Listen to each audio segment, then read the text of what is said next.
one of my supervisors said that never tell people what to do, because if it goes right, they're going to take credit. If it goes wrong, you're going to get to blame.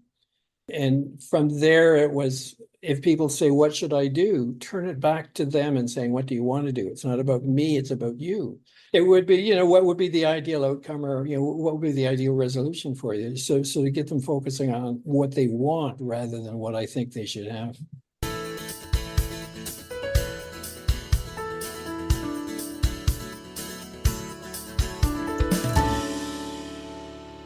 Hello, and welcome to episode 225 of the Quiet and Strong podcast, especially for introverts.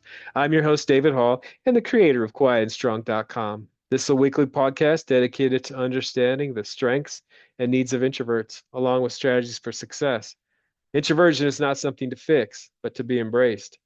Normally, we will air each episode on a Monday. Be sure to subscribe on your favorite platform, leave a review or a rating. That would mean a lot to me and also help others find the show. Tell a friend about the podcast and help get the word out there that introversion is a beautiful thing. Larry Easto has delivered professional services for more than 40 years, serving clients as a lawyer, consultant, author, and coach. He's also a highly sensitive person. In Larry's case, his HSP attributes merge with his formal training in adult education to support and enhance his lifelong love for learning and passion for helping others learn. Despite the differences in professional service roles, his client service has been more facilitative than authoritative. Instead of telling clients what action they should be taking, Larry has helped them understand their current situation. A strong advocate of experience being the best teacher, Larry rounded out his marketing education by learning what successful professionals did to generate new business, and then modified these best practices into his own approach to generate new business. As passionate about helping others learn as he is about his own learning, it was not at least surprising that Larry would be sharing his lessons learned with others. From his first book in 1993 until the present, he has written and published over 30 hard copy books, short ebooks, and video courses. All right. Well, welcome to the Quiet and Strong podcast, Larry. Larry, it's great to have you on today. It's great to be here. I love the name, Quiet and Strong. There's just it shouldn't go together, but it does, and it feels good. I like it. Yeah. Yeah. And the quiet part, it doesn't mean shy or lacking confidence. It just means we're thinkers, we're deep thinkers. And that doesn't have to mean that we're not very strong and successful people. Oh, absolutely, absolutely. Quiet strength is just so incredibly powerful. That's a whole different story. But yeah, it's a cool combination. Yeah, absolutely. So let's tell us about yourself. Tell us about your journey to the work that you're doing. And you've done a variety of different things over your lifetime. Well, it's probably the result of more default decisions than planned decisions. It wasn't until I wrote my first book that I knew what I wanted to do when I grow up, as it were. I finished high school, and the guidance counselor thought that I would be good in accounting because I was good in math. So I took a stint in accounting, and it was a disaster, absolute disaster. I went to university thinking, well, okay, maybe I'll be a priest. That might work. That didn't work. So I switched into economics, and I don't know what to do with economics, but it was kind of fun to study with. And last year, university, the dean of the college says, "So Larry, what are you doing next year?" And I said, "I don't know." And he said, "Have you ever thought about law school?" And I said, "What's law school? What do lawyers do?" So it was been like that all the way along. And I guess in one respect, that's bad. But the flip side is I gained a lot of experience that I wouldn't have had otherwise. Part of me is saying, look at all the productivity I missed out on because I didn't know what I was doing. The flip side is, yeah, but look at all the amazing experience you've had. So it's been like that. But I guess probably until when I left law, things started to narrow and narrow and narrow and narrow. And it's become even more narrow now. But again, I had to have been where I was to be where I am now. And I'm pleased with how it's working out. I don't know what I liked best. I think I probably like best working with people and empowering them and helping them deal with issues, not telling them what to do, but as a lifelong learner, I love sharing experiences. So that's what I do, is kind of share some of my across the board kind of experiences, and in the hope that they can help other people avoid some of the hassles I had. Hopefully, we'll see. Yeah, yeah. In your story, I was also good in math, and I was pointed towards engineering, and I soon found out that that wasn't for me. But, so it's interesting how we move along and learn, and definitely we need to look at it all like you are, like it's the learning Oh experience. yeah. Oh yeah. Yeah. Yeah.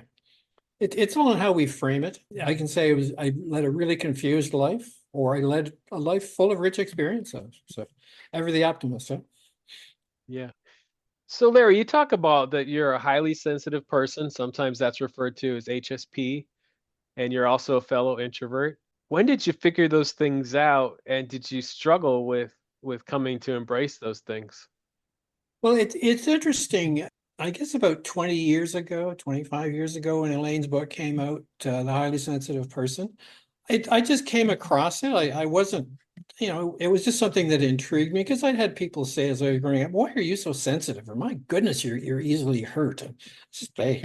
So anyway, I read it, and I remember doing the assessment, and I think there were 27, 26, 27 questions like that. I had 23 that 23 yeses. I'm going, whoa, this is pretty amazing. But then I thought, well, that's nice to know, but so what? So I kind of got on with my life doing what I did. And I never really thought about it. I also had at some one stage in my life, I had a Myers-Briggs assessment, and intuitive like crazy, just right off the scale intuitive. And again, I thought, hey, that's nice, but so what? I got brown eyes, so what? It's no big deal. Last fall, I was doing a podcast, and the subject of neurodivergency came up, and from there it got into being HSP, and I really didn't think too much about it. But as I talked to the host, I'm thinking, oh, this HSP thing may be something worth pursuing. Well, it turned out that he was involved with planning a summit on neurodivergency, and he invited me to do a presentation on HSP. So I thought, hey, let's see what this is all about. So I took a serious look at it, and I collected some of the strongest HSP characteristics, and then matched them to some of the work I had done, matched to how I did. And I thought, wow, yeah, I can see now how these characteristics apply to the work that I've done. So I realized now that although I had the attributes and I had the characteristics, I was acting intuitively. I was just doing what was comfortable for me. I'm lucky in that I haven't had close supervision from people saying, "Larry, don't do that. You can't do that. You got to do this." So I pretty much went on my own. And looking back, without realizing it, I was behaving classic HSP, I guess. The good news is it allowed me to generate some pretty amazing work, the work that I love, and other people appreciate as well. So it was there without me realizing it. And now I find myself wondering, I wonder how many other characteristics I have that I'm not using. And from there, I wonder how many other people have great resources, great strengths that they haven't identified and haven't really come to grips with. So this is an idea I'm playing with now, but it's been an interesting process. It explains a lot of the issues I've had. I um I I loved COVID because I didn't have to make excuses for not going out.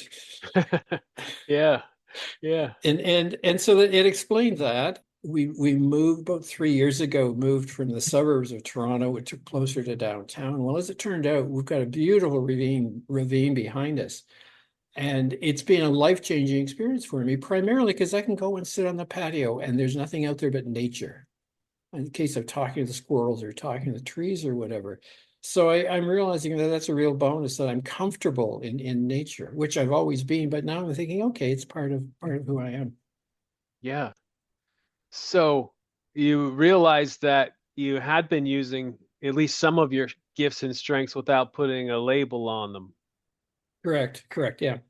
Yeah. For example, I like planning and I like organization and all those kinds of things. And I found very early that I came up with answers. I could see patterns. I could see when I was doing consulting, I would be talking to people and I could see patterns in what they were doing. Well, I now realize that that's part of the, part of the HSP package. And I've always been sensitive to other people's feelings. I've always been involved in situations where I work closely with people. Worked in a factory a couple of years, and that was a blast because nobody gave a damn about anybody. It was horrible, but it was kind of an interesting experience. So I've always had them, but I really didn't have the label. And part of that is because I've never really embraced labels or stereotypes. It's more by how I feel or my actions or something like that, rather than using the stereotypes and the labels. So yeah, and it's now I understand it. I'm thinking, okay, yeah, I get it. I understand why this happened. I understand why that happened. Maybe it was meant to be. Yeah, and labels are there just to help you understand, here's where some of your gifts are, here's where some of your needs are. Not all highly sensitive people are introverts. Definitely there's some extroverts that are highly sensitive as well. What have you learned about introversion? I'm not sure. Okay. It has its advantages. It also has the disadvantages. When I was starting my law practice and also other businesses, I had to network like crazy, and I just did what I had to do and did what I was fairly good at, chatting with other people. And it was really, really tiring. And I realized now I was working against my natural instinct. I am quite comfortable by myself. I can sit on the patio and listen to music or sit in the room and just sit and listen to music. I don't have to be reading and doing 50 things at the same time. So it's I guess it's probably more of a relief than an answer. Just saying, okay, this is why it is. This is why it is. I'm just a little stronger in enforcing boundaries and in announcing my boundaries. I can now say, I've had enough. I'm sorry, I've had enough. I've got to crank down now.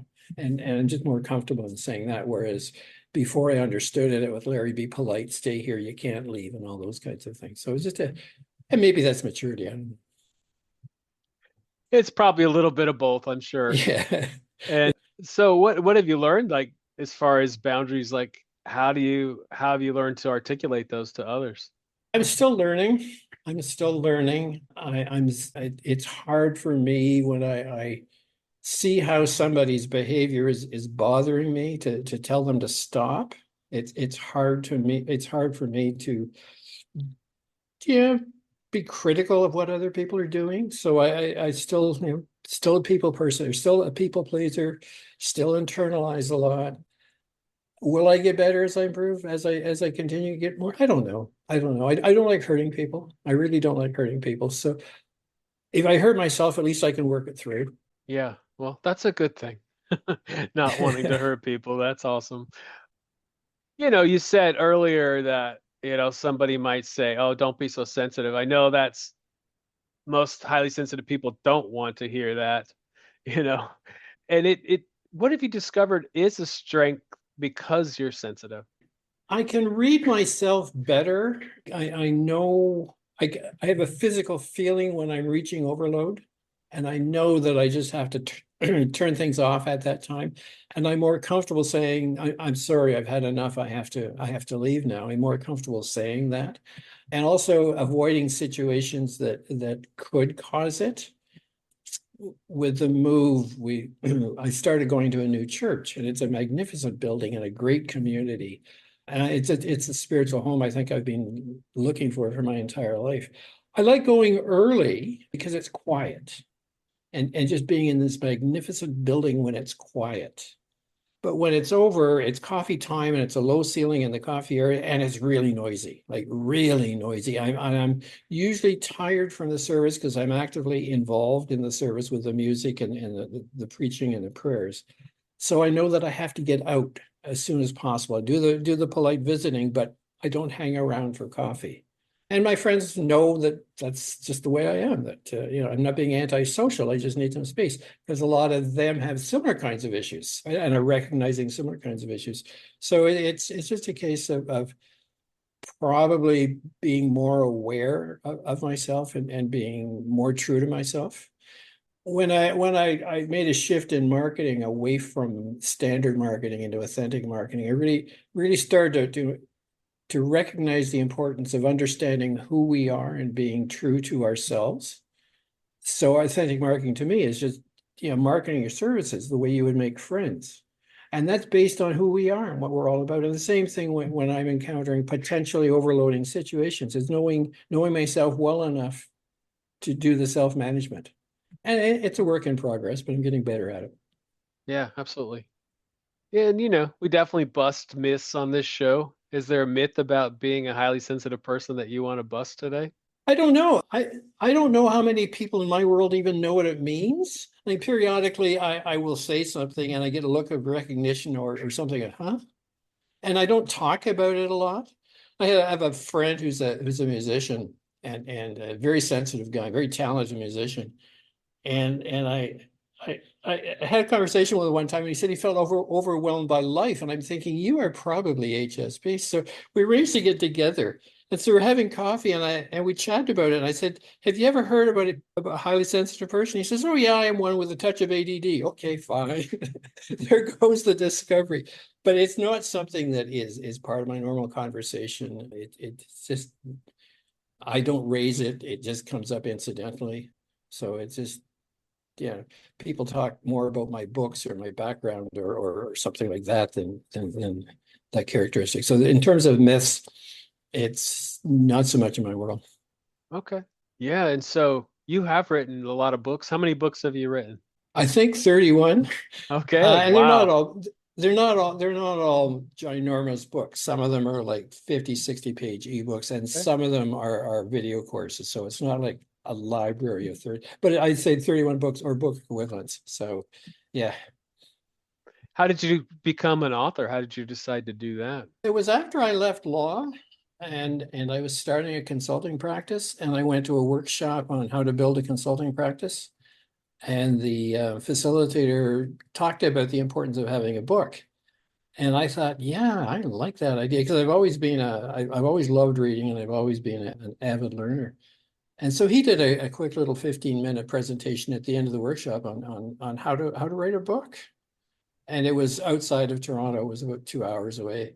And so on the way home, I'm thinking about the book I wanted to write. I'm thinking about the book I wanted to write. So I came up with the idea, wrote the book in 1993, which was when a lot of organizations were starting to flatten, and a lot of really skilled people had great skills, but they didn't know how to run a business. So drawing on my experience of helping small businesses as a lawyer, I just kind of pulled it all together, and I'd been exposed to TQM, total quality management. So I built some of that in.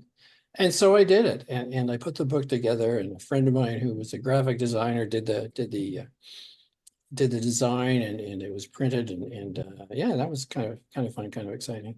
It was like seeing my name on my shingle in my law office for the first time. It was, wow, that's pretty amazing. Yeah, that's awesome. What was the first book? First book was How to Succeed in Your Home Business. And it was interesting because, as I say, it was intended to help help people with skills run a home business. And it, through luck or more luck than good management, Doubleday picked up the rights to second edition. And again, through luck, I managed to make a good connection with a bank here in Toronto, here in Canada. And the bank wound up buying 110,000 copies of small version of the Oh, book wow. to give That's away in their amazing. branches. Yeah, wow.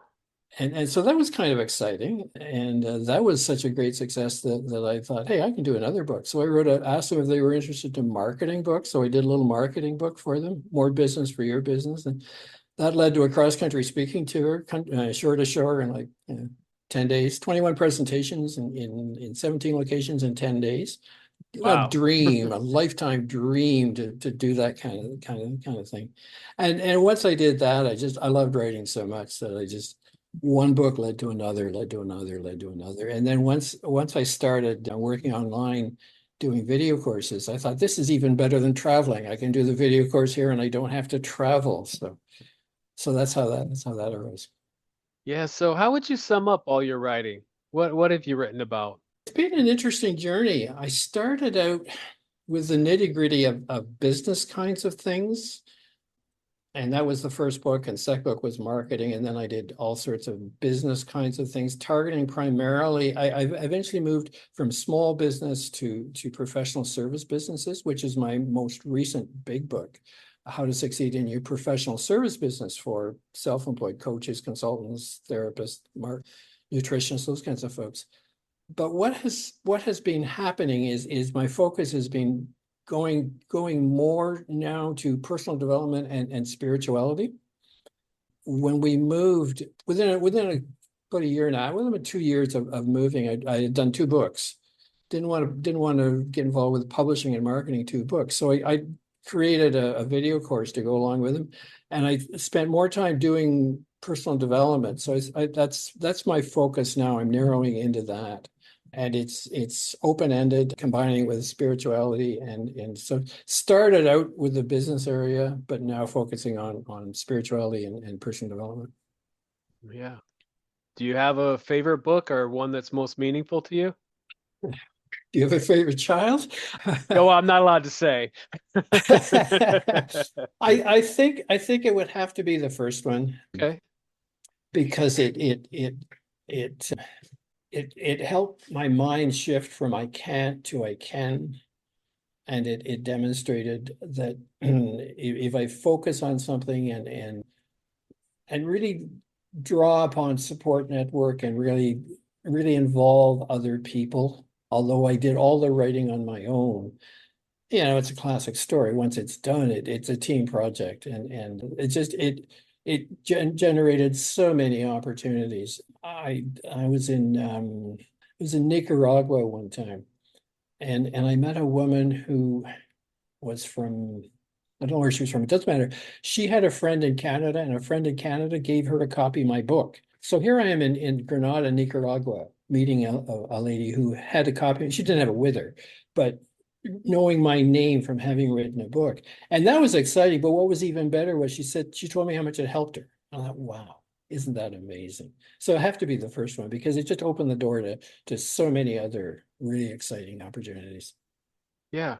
And so as far as like being a lawyer and then going into business, being a consultant, how did that all happen? What was your path to making that big change? Well, I was practicing law in a small town in rural Ontario, and it was fun. I mean, life in a small rural town is fun, especially in ski country. So in the wintertime, I could ski. In the summertime, I could canoe and golf and all those things.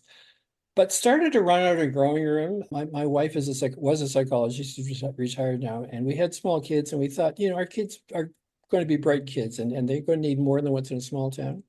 So decided to leave that, wound up in the city, did consulting because I like planning, and I was fairly good at that kind of thing. And the book itself led to coaching. Like, once the book was out, people wanted me to help them with projects. So then I got into coaching, training, and that kind of thing.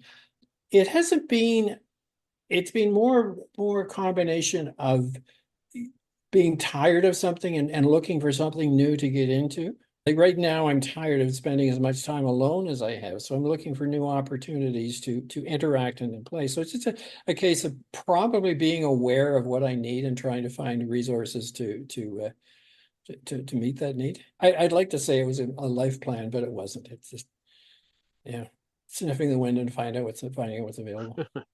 Yeah. And how do you help people, especially, the self-employed professionals? How do you help them with professional growth? Well, you can't separate business growth and professional growth for those of us who are self-employed. It's one and the same thing. And so I start with what do you want to be? What do you want to be? What do you want to have? What do you want to do? Those kinds of things. And then what do you like doing? The usual kinds of planning things. But as an educator, as a reader, I instead of just telling them what to do, it's a lot of empowerment, a lot of facilitation. Like, rule of thumb is I talk 20% of the time and have them talk 80% of the time. So it's just engaging in conversation. Sometimes it's pretty silly, sometimes it's pretty crazy, but good things can come from that. And one of the current things is what did you want to do when you were 3 years old? Well, for my situation, I wanted to be a garbage man. I just thought that would have been so cool being a garbage man. Yeah, And right. yeah, and the family story of me taking garbage from the kitchen and spreading around the house. Well, yeah, that's a funny story. But when I look back, I think, okay, that was probably me organizing, probably me cleaning up, probably me sorting out messes. And Lord knows, as a lawyer, as a consultant, as a coach, I've sorted out a lot of messes. So it's a good starting point when people don't know what they want to do for me to tell the story about being a garbage man and how later on I wound up helping others clean up messes. And so it's just a case of helping clients or individuals just take a deep look inside without getting too woo-woo, without getting too introspective, without getting into therapy, because I'm not a therapist. I don't go there at all.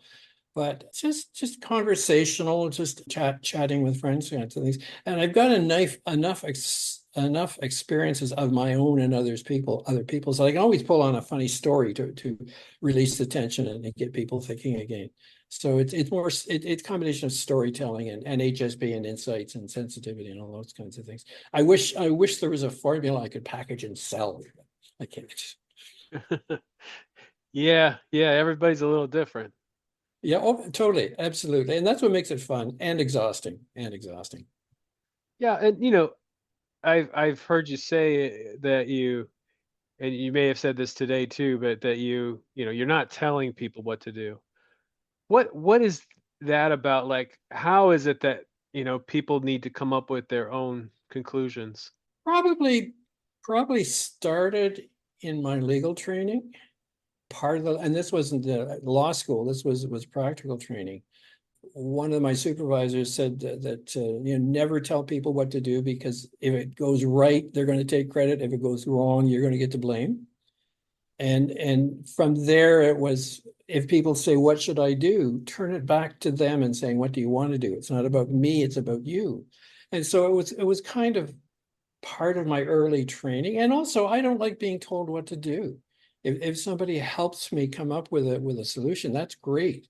But if somebody tells me what to do, I can find 10 reasons why it won't work, most of which are crap, but I can I can do it anyways. I really resist being told what to do. So I'm not in a position to tell other people what to do. And it's just a personal preference on my part. But it's worked for me, and more empowerment than directional. And so often clients would say, "Well, what should I do? If you were in my situation, what would you do?" Well, I'd have to bite my tongue to keep from saying, I'm not stupid enough to be in that situation. But I didn't say that. Yeah, It would be, what would be the ideal outcome, or, what would be the ideal resolution for you? So to get them focusing on what they want rather than what I think they should have. yeah. And how do they figure out what they want? Sometimes they do, sometimes they don't. Depends upon, you know this as well as I do. Lots of people don't really want to be free of their problems. They want to hang on to their problems because it's their identity. And if I get a sense that's where they are, I can't do anything. I mean, if somebody wants to hang on to something that's causing them a problem, I can't help. Not only can I not help, but my mindset can't go there. And so I will bail. As a lawyer, I totally embraced the idea that everyone was entitled to a lawyer, but it didn't have to be me. Yeah, And so I was very big on making referrals when there wasn't a connection with a client or the work was outside my area or something. I'm very comfortable in saying, "I'm sorry, I can't help you, but I can find someone who will help you." yeah. So if it's really important for us to come up with our own solutions, what's the benefit of working with a coach or a consultant to do that?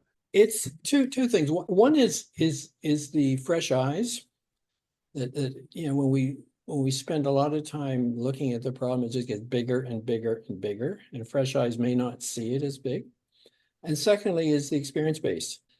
Most of us have experience that we can pull lessons from that will benefit from others. And so that's, to me, the big advantage. I had a client was struggling with marketing, and he was trying to do the networking thing, and he was an introvert. He's total wipeout at marketing, at networking. And I said, "Well, have you tried writing? Have you tried, you're a great writer." And I said, "Have you tried content marketing? That might work." And so we chatted about that, and he did really well. He got into content marketing and social media marketing, all sorts of things, because he went down that way and he'd never thought of it. Like when I said content marketing, he said, "What's that? Social media marketing? What's that?" I thought I had to go to meetings. So it's just experience, just different experiences. I do want to say, certainly when I want experience, when I want advice, I want someone who doesn't know my situation as well as I do. True. And, you know, you gave a good example that, like, let's say marketing, someone is going to approach it a different way. Like an introvert or a highly sensitive person might have a different path and be wildly successful, but their path might look different from the extrovert. And it's really important to know your strengths and, not try to do something like someone that's not much like you. Oh, exactly, exactly. And this it comes back to yeah, the age-old wisdom, know thyself and to thine own self be true. And I think that too it's too easy for those of us in the advice business to snap out fast advice without really thinking the situation through. And it's easy for lots of people to, instead of sorting it through on their own, go to somebody, go to a therapist or counselor or a coach or whatever and say, what should I do? What should I do? So it's not an easy answer. And some people aren't coachable. I know a number of people who have issues that could be resolved, but their mindset does not allow them to be coached. And Yeah. and I'm not doing any client work now, but I would strongly avoid people like that because I don't like beating my head against a wall. If it's not going to happen, I don't want to waste time. Yeah. So for those that are looking to change, how do they change their mindsets? With great difficulty, with great difficulty. It's there's so many factors, and so many factors go into how we make up our mind. There's a family conditioning, there's a social conditioning, there's our physical feelings. There's just so much going on. And we're still, even the most focused of us and the most conscientious are still struggling. Most of us are still struggling with parental issues, with old tapes that are still running, or issues that instead of doing something about, we're still running them. I'm doing a fascinating program, astrology based program, and every day there's a little meditation, some connection to astrology. And yesterday I thought, wow, I didn't realize that about myself as a breakthrough on an idea that I've been nurturing for these many years. And just from a different angle, I thought, oh, I see why that's happening now. Oh, I get it. So it's an ongoing process. Yeah. What other types of things have you coached people through in business? Uh, a bankruptcy, a family fight. Oh yeah. I had two people running a travel agency. One of them had the money and the other was a travel agent. And I insisted on a partnership agreement and a buy-sell agreement. And they resisted like crazy. And I kept saying, well, what's going to happen when you two fight? Oh, no, we won't fight. We get along really well, blah, blah, blah, blah, blah. So they had a party to celebrate the launch of their business. And the next day, that we had to kick in the buy-sell agreement. And it was a awkward situation. And so I couldn't deal with either one of them because there were clients coming in. But what I did was make sure that they found lawyers who really understood the dynamics involved and weren't judgmental. What happened was that it was a younger guy and an older woman, and they had at the dinner party to celebrate, the younger guy found himself in bed with her daughter. So that was kind of, and I couldn't really, I coached them to the point of getting them A, out of my office, and B, they didn't come together because they came separately, but I had to calm them down and then pass them on to somebody else. And it was a lot of venting, a lot of anger. And at the time I didn't know what I was doing, and I was just doing what seemed to be make sense, is just let them vent, not at me, but at themselves. Just let them go, and when they calm down, I just made sure that they got to lawyers who could help them with their issues. Yeah. So with your variety of experiences, what have you learned over all these years about how to help people succeed? There's no one size fits all solution. Success means different things to different people. Some people, for some people, it's dollars. For some people, it's recognition. For some people, it's fulfillment. And so it's a case of really, really sorting out what their values and beliefs are. I know that my criteria for success are not the same as a relative. So it's a case of really, again, knowing who we are and what we're all about. Just as you know, as HSP, we know our limitations. It's also important to know what is important to us. I'm at the stage now, as I say, I'm in what I consider my legacy project, and I can see myself, probably wrapping things up within eight months to eight months to a year. The next question is, what do I do next? And what I don't want to spend my time going to lunch and all those kinds of things. Yeah. And so I'm just playing with what do I enjoy, and I'm thinking, hey, it might be fun to get involved with pottery and make something with pottery and get my hands dirty, and instead of using my brain, use my fingers and my hands, that kind of thing. So yeah, But it's a case of having pretty good handle on ourselves. yeah. What is your legacy project? Well, it's basically the book. I started out the How to Succeed in Your Professional Service Business, and the point of that book was to extract lessons, was consolidate some of my life lessons so that people could benefit from them, and that in turn led to the personal transformation course, because it left business practice and started to get into personal development.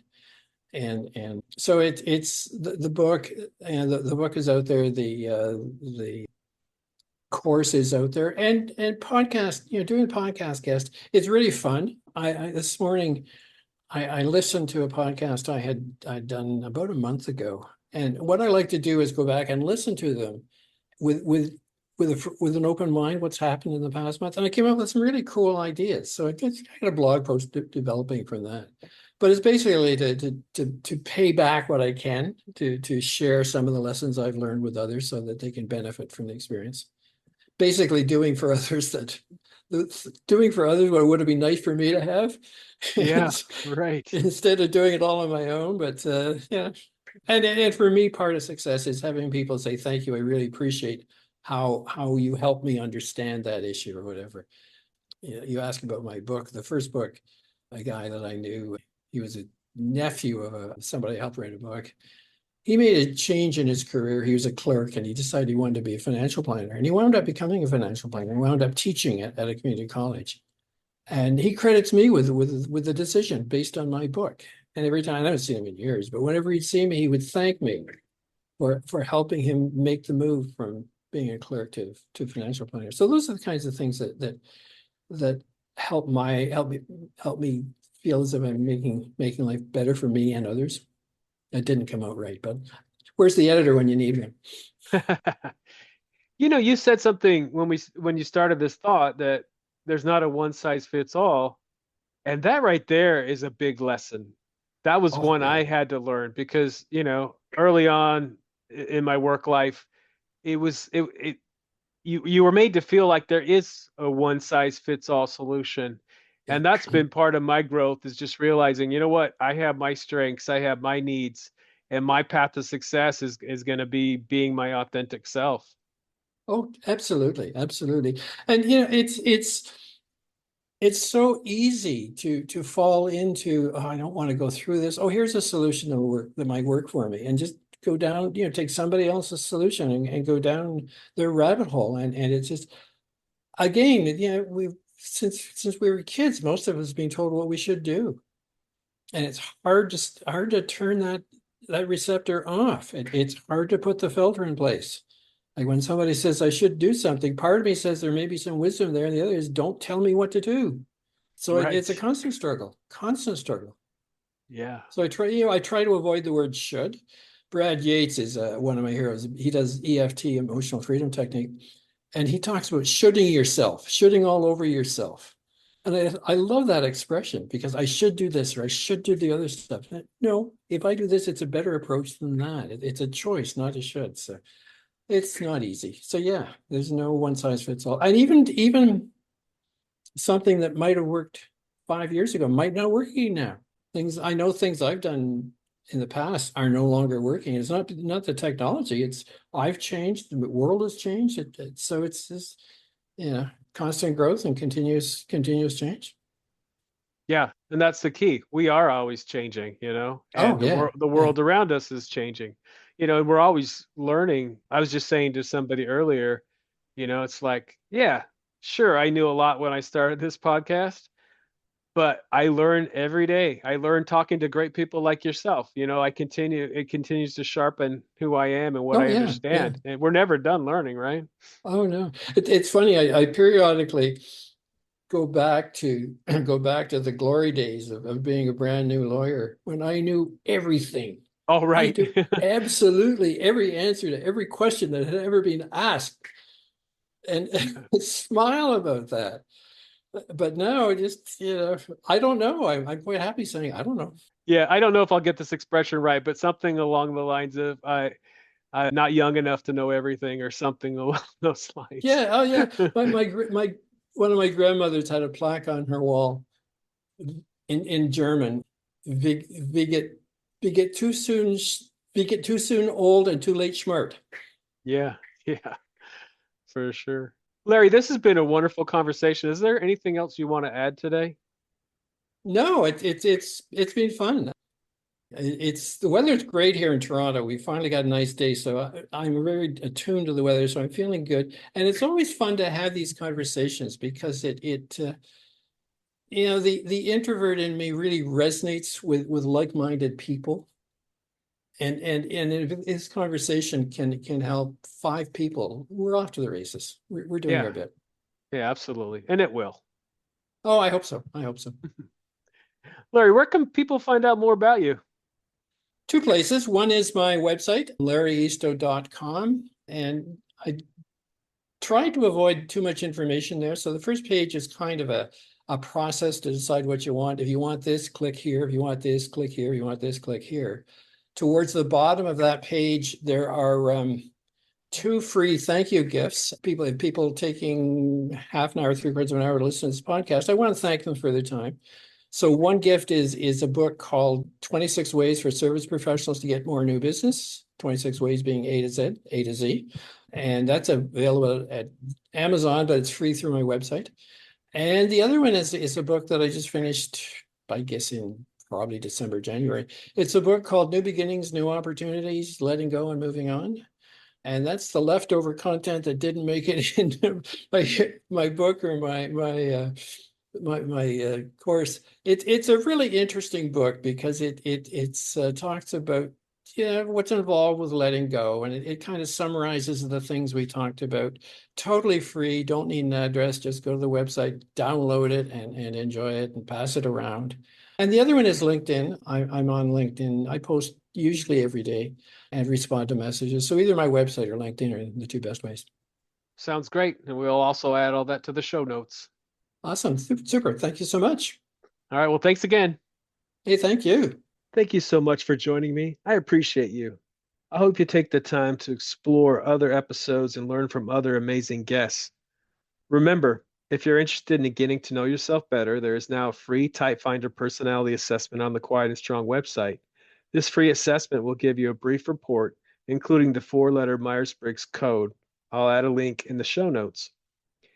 And I'd love to connect with you. Reach out at david@quietandstrong.com or check out the quietandstrong.com website, which includes blog posts and links to social media for Quiet and Strong and much more. Send me topics or guests you would like to see on the show. So many great things about being an introvert, and so we need those to be understood. Get to know your introverted strengths and needs and be strong.